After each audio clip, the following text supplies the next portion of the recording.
Sortir de l'attente, est-ce forcément renoncer à cette histoire? On confond souvent deux choses, arrêter d'attendre et arrêter d'aimer.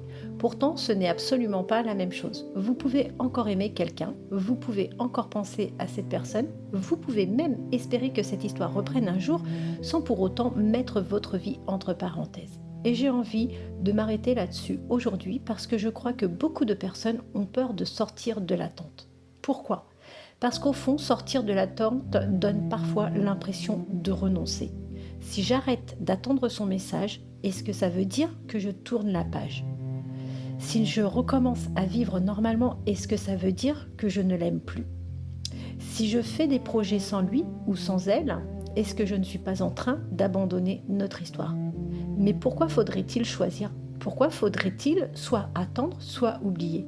Il existe un espace entre les deux. Et cet espace, c'est peut-être simplement continuer à vivre sans connaître la suite. Parce que finalement, qu'est-ce que l'attente? Ce n'est pas uniquement regarder son téléphone toutes les 5 minutes. L'attente peut être beaucoup plus discrète. Vous pouvez travailler, sortir, voir vos amis, rire, faire du sport, partir en week-end et malgré tout être intérieurement dans l'attente. Parce qu'au fond, de vous, il y a toujours cette petite question. Et lui et elle, vous prenez une décision, qu'est-ce qu'il en penserait?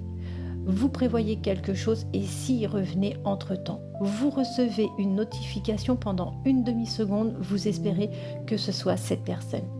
Vous ouvrez les réseaux sociaux, vous regardez si elle ou il est connecté. Vous interprétez une publication, une absence, un silence, une phrase.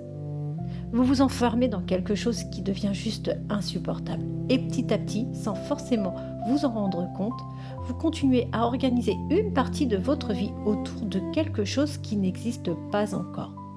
Une réponse qui n'est pas arrivée, un retour qui n'a pas encore eu lieu, une conversation qui n'a pas encore existé. Et c'est là que j'aimerais vous poser une question. Combien de temps peut-on raisonnablement vivre au conditionnel? Quand il reviendra, si elle me rappelle, peut-être qu'il comprendra, peut-être qu'elle changera d'avis. Mais pendant tous ces peut-être, votre vie, elle ne s'est pas arrêtée. Le temps continue. Et sortir de l'attente, ce n'est pas dire je ne veux plus de cette personne. C'est dire tout simplement je ne veux plus que ma vie dépende de ce qu'elle décidera de faire. Et la différence est immense. Vous pouvez laisser une possibilité ouverte sans lui consacrer tout votre espace mental. Vous pouvez souhaiter un retour sans construire vos journées autour de ce retour. Vous pouvez aimer quelqu'un sans lui confier même inconsciemment la responsabilité de votre bonheur. Et surtout, vous pouvez avancer sans trahir ce que vous ressentez. Parce qu'avancer ne signifie pas forcément aller vers quelqu'un d'autre. On entend souvent passe à autre chose, rencontre quelqu'un, sors, occupe-toi. Mais sortir de l'attente, ce n'est pas remplacer une personne par une autre. C'est retrouver une vie qui ne soit plus suspendue à une réponse.